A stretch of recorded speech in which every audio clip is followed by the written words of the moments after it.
Hello students, today we will going to study next application of dimensional analysis, that is deducing relation among the physical quantities by using the principle of homogeneity.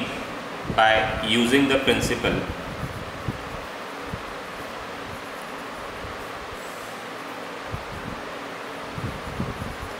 of homogeneity, we can derive relationship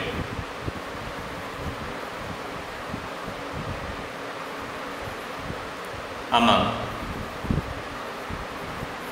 various physical quantities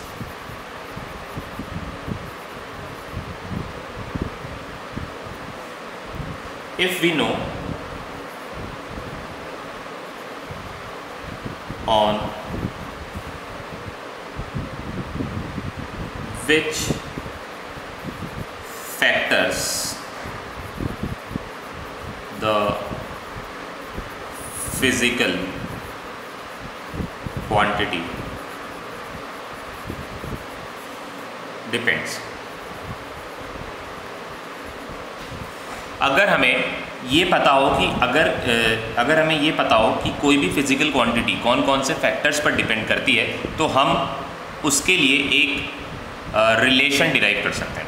for example, इसे हम example से समझते हैं. For example, centripetal force की अगर हम बात करें, सेंट्रीपिटल फोर्स,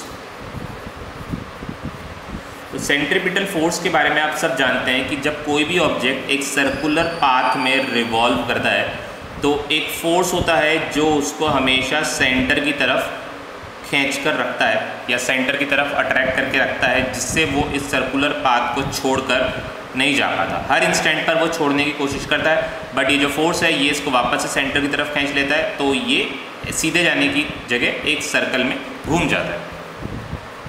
तो सेंट्रीपिटल फोर्स जो है ये डिपेंड करता है किस किस पर? Mass of the revolving object, जो ऑब्जेक्ट सर्कुलर पाथ में घूम रहा है उसके मास पर, और ये साथ साथ डिपेंड करता है जो ऑब्जेक्ट घूम रहा है उसकी वेलोसिटी पर भी,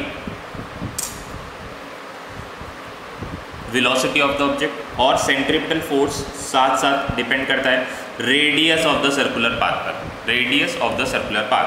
तो we can see that centripetal force is directly proportional to M, V and R. अब यहाँ पर हमें एम, बी और आर तीनों की डायमेंशंस नहीं पता है, तो हम क्या करते हैं, ए, बी और सी इनकी डायमेंशंस अज्यूम कर लेते हैं. अगर आप डायमेंशन फॉर्मूला बनाने जाएंगे तो प्रोपोर्शनलिटी के साइन को रिप्लेस करेंगे एक कांस्टेंट से, और ये हो जाएगा m raise to the power a, b raise to the power b plus r raise to the power c. अब आपको क्या करना है, दोनों तरफ डायमेंशंस को कंपेयर करना है, क्योंकि हम क्या कर रहे हैं, दो क्वांटिटीज़ को कंपेयर कर रहे हैं. यहाँ पर इक्वेशंस की दो साइड्स को कंपेयर कर रहे हैं, और मैंने आपको बताया था होमोजेनिटी के अकॉर्डिंग क्या होना चाहिए कि अगर आप किसी दो ऑब्जेक्ट्स को कंपेयर कर रहे हैं तो उनका डायमेंशन सेम होना चाहिए. तो फोर्स का डायमेंशन बताइए. फोर्स का डायमेंशन है ml(t-2). के एक कांस्टेंट है, तो कांस्टेंट का कोई डायमेंशन नहीं होता. मास, m इज मास. मास के लिए हम सिंबल लिखते हैं कैपिटल M और पावर लगाते हैं, इसकी डायमेंशन लगाते हैं a. वेलोसिटी के लिए डायमेंशन क्या लिखते हैं हम, lt-1 और इसकी पावर b. और रेडियस आप किस में मेजर करेंगे, रेडियस आप l की टर्म्स में मेजर करेंगे. लेंथ में मेजर करेंगे तो हमने l का सिंबल लिख दिया और इसकी डायमेंशन ले ली c. अब हम क्या करेंगे, दोनों तरफ सिंबल्स की डायमेंशंस को कंपेयर करेंगे, दोनों तरफ सिंबल्स की डायमेंशंस को कंपेयर करेंगे. तो सबसे पहले हम देखते हैं राइट हैंड साइड पे m की यहाँ पर कितनी पावर्स हैं, m की सिर्फ a की पावर है, वो है a. l के लिए देखते हैं, l के लिए यहाँ पर एक पावर है b और दूसरी पावर है c. दोनों आपस में मल्टीप्लाई हो रहे हैं, तो इसलिए हमने पावर्स को ऐड कर दिया. और टाइम के लिए यहाँ पर एक पावर है -b. टाइम के लिए कौन सी पावर है, -b, क्योंकि यहाँ पर -1 था, -1 अगर b से मल्टीप्लाई होगा तो इट शुड बी -b. और ये डायमेंशंस किसके इक्वल होनी चाहिए, m l t-2. यहाँ पर l और m की डायमेंशंस 1 और 1 होनी चाहिए. अब हम क्या करेंगे, दोनों साइड डायमेंशंस को कंपेयर करेंगे। डायमेंशंस को कंपेयर करेंगे तो यहाँ से हम देखते हैं कि a की वैल्यू, m की डायमेंशंस आप दोनों तरफ कंपेयर करते हैं तो आपको मिलता है a जो है उसकी वैल्यू क्या होनी चाहिए, उसकी वैल्यू 1 होनी चाहिए। सिमिलरली माइनस b की वैल्यू, यहाँ पे देखिए t की पावर कितनी है, t की पावर माइनस b है और यहाँ पर t की पावर क्या है, -2। तो माइनस बी किसके इक्वल होना चाहिए, माइनस बी -2 के इक्वल होना चाहिए। माइनस से माइनस कैंसिल, तो b की वैल्यू आ जाती है 2।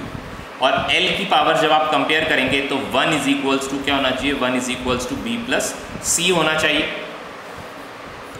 b की वैल्यू आपको पता है क्या है, 2 है और c, तो यहाँ से c की वैल्यू निकल कर आ जाएगी 1 - 2, तो c is equals to -1। c की वैल्यू क्या है, c इज इक्वल्स टू -1 आया। अब ये वैल्यूज़ हम फॉर्मूले में पुट करते हैं, f is equals to k, m raise to the power क्या था, m raise to the power a था, a की वैल्यू हमने निकाली है 1। फिर v velocity raise to the power b और b की वैल्यू हमने निकाली है 2। और radius raise to the power c और c की वैल्यू हमने निकाली -1। तो जब आप इसको अरेंज कर लिखेंगे ठीक से तो आपको मिलेगा mv²/r। This is the formula for the centripetal force. अब इसका लिमिटेशन क्या है, इस तरीके का ये जो प्रोसेस हम यूज़ कर रहे हैं इसका लिमिटेशन क्या है, लिमिटेशन ये है कि दिस क्वांटिटी या दिस मेथड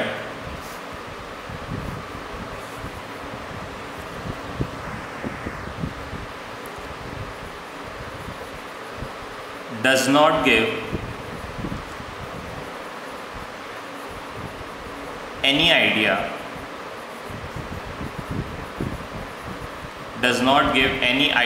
about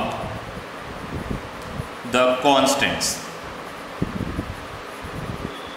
कॉन्स्टेंट्स के बारे में ये हमें कोई भी आइडिया नहीं देता है, कांस्टेंट के बारे में ये हमें कुछ भी नहीं बताता है। इसका बस यही एक लिमिटेशन है, अदरवाइज आप इससे कोई भी फॉर्मूला या कोई भी रिलेशन डिराइव कर सकते हैं। आपको ये पता होना चाहिए कि फिजिकल क्वांटिटी कौन कौन से फैक्टर्स पर डिपेंड करती है। जैसे आपने फॉर्मूला पढ़ा हुआ है काइनेटिक एनर्जी का ½ mv², ठीक है, तो आपको ये पता है कि काइनेटिक एनर्जी किस किस पर डिपेंड करती है, वो डिपेंड करती है मास पर और साथ साथ डिपेंड करती है वेलोसिटी पर, ठीक है। कि किस पावर से डिपेंड करती है ये आपको एक बार आप भूल जाइए कि आपको नहीं पता है, तो हम एक बार डिराइव करके देखते हैं कि क्या हमारा डायमेंशनल फार्मूला उस पर काम कर रहा है या नहीं कर रहा है। Illustration number 2, kinetic energy of a body depends on mass of the body and the velocity of the body, and here we take the dimensions of mass as a and velocity as b। मास और velocity पर kinetic energy depend करती है। मास को increase करने से हमने experiments करके देखे, मास को अगर हम इंक्रीज़ करते हैं तो काइनेटिक एनर्जी इंक्रीज़ हो जाती है, वेलोसिटी को इंक्रीज़ करने पर भी काइनेटिक एनर्जी इंक्रीज़ हो जाती है। नाउ अब हम क्या चाहते हैं, अब हम चाहते हैं कि हम काइनेटिक एनर्जी का एक रिलेशन डिराइव करें, काइनेटिक एनर्जी का एक रिलेशन डिराइव करें यूजिंग डायमेंशनल एनालिसिस। तो कैसे करते हैं देखते हैं। यहाँ पर एक कांस्टेंट को आप इंट्रोड्यूस करेंगे, जब आप प्रोपोर्शनलिटी के साइन को हटाएंगे तो constant let it be k m raise to the power a and v raise to the power b। अब आप जानते हैं काइनेटिक एनर्जी है तो इसकी डायमेंशन क्या होनी चाहिए, इसकी डायमेंशन होनी चाहिए mL2 t-2। ये हमने पहले पढ़ा है। अगर आपको डायमेंशंस अभी तक नहीं लर्न हो रही हैं तो आप क्या करें, आप जो बेसिक डायमेंशंस हैं जो आपने 10 तक जितनी भी फिजिकल क्वांटिटीज़ आपने 10 तक पढ़ी है उन सब की डायमेंशंस आप अच्छे से लर्न कर लें। Kinetic energy mL2 t-2, k हम एज इट इज़ रहने देते हैं। मास का सिंबल क्या होता है डायमेंशंस में, कैपिटल M, तो हमने कैपिटल M लिखा और उसकी पावर a। और वेलोसिटी का डायमेंशन हमें पता है L-t-1 और इसकी डायमेंशन, इसकी जो पावर हमने लगानी है उसकी पावर हमने लगानी है b, ठीक है। अब ये हो जाएगा mL2 t-2 is equals to k m raise to the power a और l raise to the power b and t raise to the power -b। Powers हमने इस तरह से लिख दी हैं। अब क्या करना है, हमें दोनों तरफ की पावर्स को कंपेयर करना है। तो आप देख सकते हैं m में दोनों तरफ पावर इधर 1 है और इधर क्या है a, तो a की वैल्यू हमने क्या निकाली, a की वैल्यू हमने 1 निकाली। l की वैल्यू देखिए l, यहाँ पर l की वैल्यू क्या है b है और यहाँ पर l की वैल्यू क्या है, यहाँ पर l की वैल्यू है 2, तो l is equals to, sorry it should be b is equals to 2। और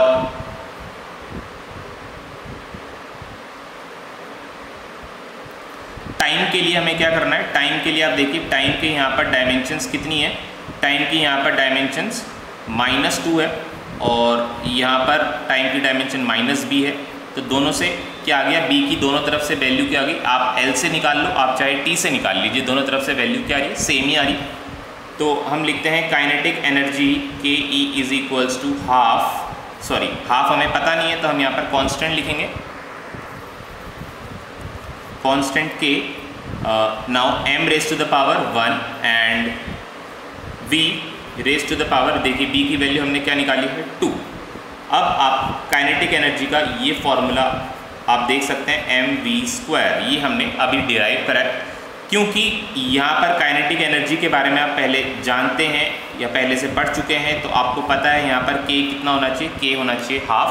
बट डायमेंशनल एनालिसिस ने या फिर इस होमोजेनिटी के प्रिंसिपल को यूज़ करके जो मेथड हम फॉलो कर रहे हैं, उस मेथड ने हमें कांस्टेंट के बारे में कोई भी जानकारी नहीं दी है, कांस्टेंट के बारे में कोई भी इंफॉर्मेशन नहीं दी है।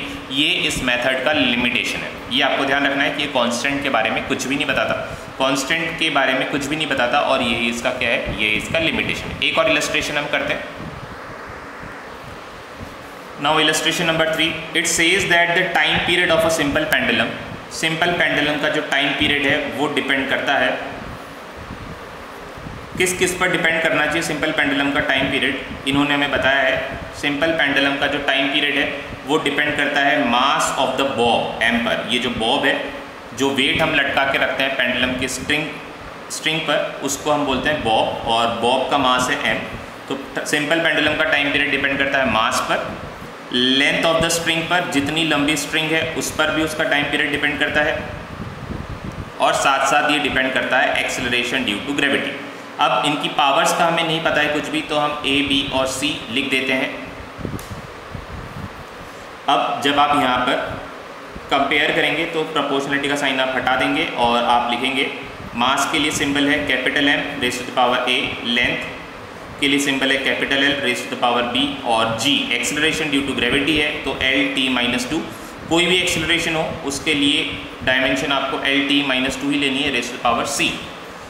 यहाँ पर क्या है, यहाँ पर टाइम है, तो टाइम के लिए आपको पता है टाइम में t की डायमेंशन 1 रहेगी यहाँ पर, क्योंकि यहाँ पर टाइम की कोई भी पावर नहीं है, is equals to k m raise to the power a, l raise to the power b and Lt-2 raise to the power c। चलिए एक एक करके सारी क्वांटिटीज़ को कंपेयर करते हैं। m, यहाँ पर m लेफ्ट हैंड साइड में m है ही नहीं, यहाँ तो यहाँ पर m की वैल्यू क्या हो जाएगी, m नहीं, a की वैल्यू क्या हो जाएगी, a की वैल्यू 0 हो जाएगी। a raise to the power, sorry a is equals to 0, क्यों a इसलिए 0 क्योंकि लेफ्ट हैंड साइड में m है नहीं, तो हम ये मानेंगे कि m की पावर 0 रही होगी, इसीलिए यहाँ पर m एग्जिस्ट नहीं कर रहा है लेफ्ट हैंड साइड में, तो m इज इक्वल्स टू कितना हो जाएगा, m is equals to sorry a is equals to क्या हो जाएगा, a is equals to 0। b को हम कंपेयर करते हैं, देखिए अब l यहाँ पर दो जगह हैं l और l, तो l में यहाँ तो एक बार होगा b और एक बार होगा c, दोनों मल्टीप्लाई हो रहे हैं तो b प्लस c, और ये इज इक्वल्स टू क्या हो जाएगा, ये इज इक्वल्स टू 0 हो जाएगा। और साथ में आप देख सकते हैं t लेफ्ट हैंड साइड में इज इक्वल्स टू 1 है, और यहाँ पर क्या है -2c, तो यहाँ से हम क्या कर सकते हैं, यहाँ से हम c की वैल्यू निकाल सकते हैं, c इज इक्वल्स टू हो जाएगा -1/2। अगर c -1/2 है तो b plus c is equals to 0 है, तो b इज इक्वल्स टू कितना होना चाहिए, b इज इक्वल्स टू 1/2 होना चाहिए, क्योंकि b और c एक दूसरे के नेगेटिव्स हैं। अब हम इनको फॉर्मूले में रखते हैं, time is equals to k। अब देखिए यहाँ पर m की पावर क्या होगी, a की वैल्यू 0 आई है, तो ये मतलब क्या है इसका मतलब ये है कि मास पर डिपेंड ही नहीं कर रहा है, और साथ साथ आई है हमारे पास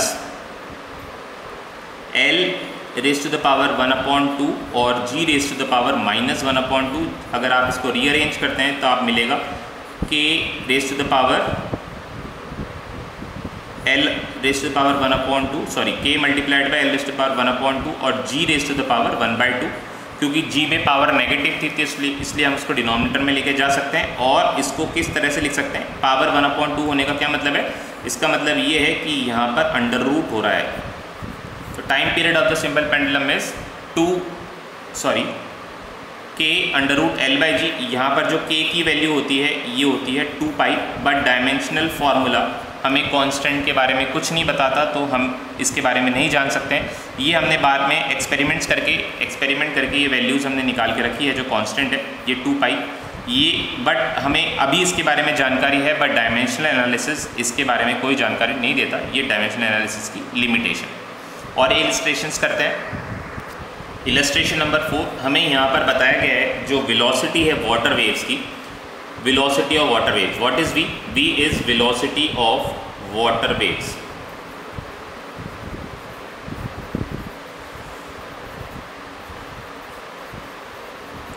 क्वेश्चन में हमें बताया गया है velocity of the water wave depends on wavelength lambda and velocity also depends on density of water rho and velocity also depends on acceleration due to gravity। इन तीनों इक्वेशंस को हम कंपेयर करते हैं, सॉरी कंबाइन करते हैं, तो हम देखते हैं velocity it should be proportional to wavelength, density and acceleration due to gravity. अब हमें इनकी पावर्स के बारे में कुछ नहीं पता, तो हम a, b और c यूज़ करते हैं। Now velocity is equals to k lambda raised to the power a, density raised to the power b and acceleration due to gravity raised to the power c। अब हम क्या करेंगे, दोनों तरफ dimensions को compare करेंगे। What is the dimension for velocity? It is lt minus 1। Dimension for velocity is lt minus 1। It must be equals to k। What is wavelength? Dimension for wavelength is always measured in terms of length। Length की terms में हम wavelength को measure करते हैं, तो wavelength के लिए यहाँ पर हम सिंबल लिख रहे हैं लेंथ का और पावर रेज कर रहे हैं a। नाउ डेंसिटी का डायमेंशन क्या होता है, डेंसिटी मास अपॉन वॉल्यूम, तो ml-3। इसका पावर कितना हो जाएगा, इसका पावर हो जाएगा b, और एक्सेलरेशन ड्यू टू ग्रेविटी होता है L-t-2 raise to the power c। अब यहाँ पर हम पावर्स को कंबाइन कर लेते हैं। देखिए m की पावर क्या है, m की पावर है b, और कहीं पर भी m नहीं है, m की पावर b। l की पावर देखिए, l की पावर a है, -3b भी है और -2c है, तो l की पावर, और तीनों मल्टीप्लाई हो रहे हैं आपस में, तो हमने क्या करा, सारे पावर्स को ऐड कर दिया। टाइम की पावर, t की पावर क्या है, -2c। ये सारी पावर्स को हमें राइट हैंड साइड से कंपेयर करना है lt-1 से। आप देख सकते हैं यहाँ पर m की कोई भी वैल्यू नहीं है, तो m की पावर यहाँ पर क्या है, b है, तो b must be equals to क्या होना चाहिए, b must be equals to 0 होना चाहिए। अगर b इक्वल्स टू 0 है और t -2c है एक तरफ और यहाँ पर -1 है, तो -1 इज इक्वल्स टू किसके इक्वल होना चाहिए, -2c के इक्वल होना चाहिए। माइनस से माइनस कैंसिल, तो c must be equals to 1/2, c 1/2 के इक्वल। और l यहाँ पर क्या है, l की वैल्यू यहाँ पर 1 है और यहाँ पर है a-3b -2c। अब देखिए हमें किस किस की वैल्यू पता है, b और c की वैल्यू पता है, a की नहीं पता है। b की वैल्यू 0 है तो हम यहाँ पर 0 लिख देंगे, और -2c। c की वैल्यू हमें पता है कितनी है, ये है 1/2, तो a की वैल्यू कितनी आएगी, a -1/2 इज इक्वल्स टू 1, तो a की वैल्यू यहाँ पर आ जानी चाहिए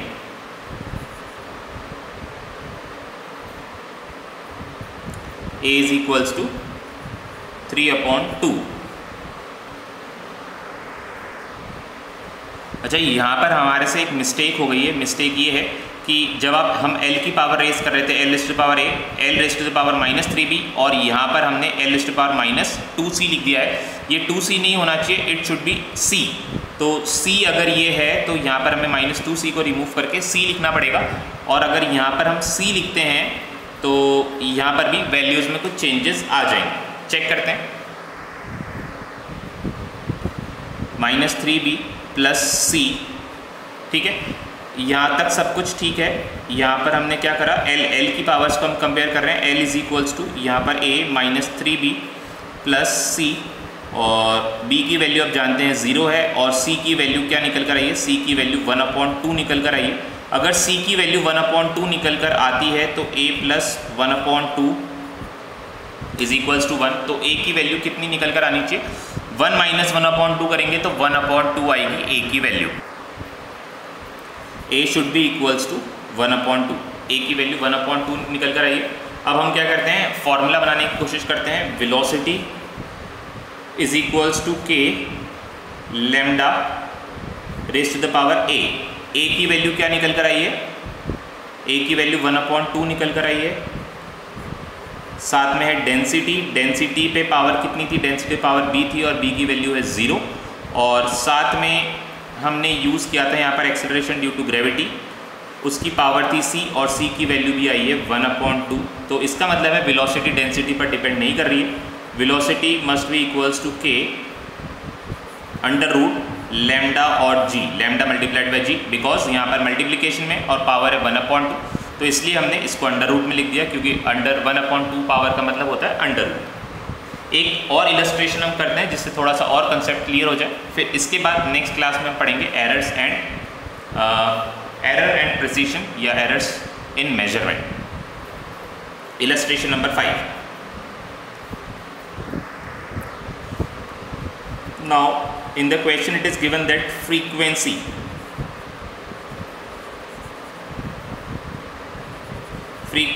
of vibration of stretched string, frequency of stretched string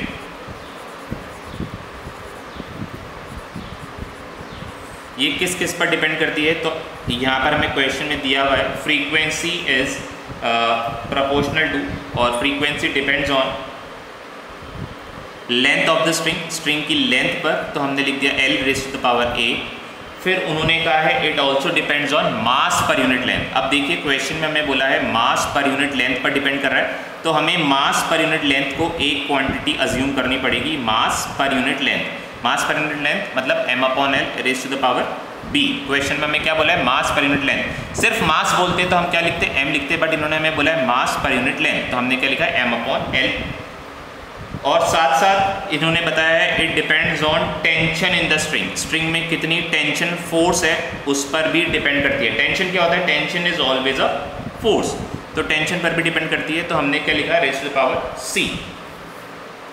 सबकी डायमेंशंस हम देखते हैं। फ्रीक्वेंसी, फ्रीक्वेंसी क्या होता है, फ्रीक्वेंसी होता है इनवर्स ऑफ टाइम पीरियड, तो यहाँ पर हम लिखते हैं t raise to the power -1 is equals to constant k। Dimensions किस किस की करनी है हमें कंपेयर, l लेंथ का dimension l raise to the power a लिखते हैं, और यहाँ पर है m/l, m/l की डायमेंशन क्या हो जाएगी, ml-1 raise to the power c। और t is tension force, tension क्या है, टेंशन एक तरह का फोर्स है, तो फोर्स की जो डायमेंशन रहती है वही रहेगी, क्या होती है ml t-2 raise to the power c। Force की डायमेंशन है ml t-2, और हमने पावर क्या ली थी, c ली थी।